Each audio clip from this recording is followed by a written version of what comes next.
For today's video nga, gagawa ko ng chili oil. Homemade nga to, gawa ng ipapartner ko to sa aking homemade na siomai.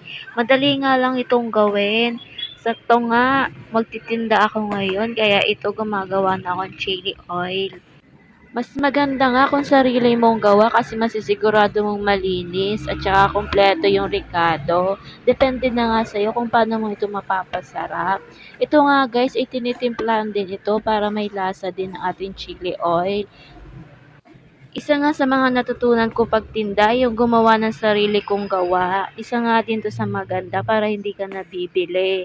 Mas secure mo pa na malinis at comfortable ka pa sa plaza. Mga ilang minuto nga puwede na 'tong hanguhin at ilipat na sa lalagyan 'pag lumamig na. Kaya ito nga guys, okey na yung aking chili oil, puwede ng pangbenta.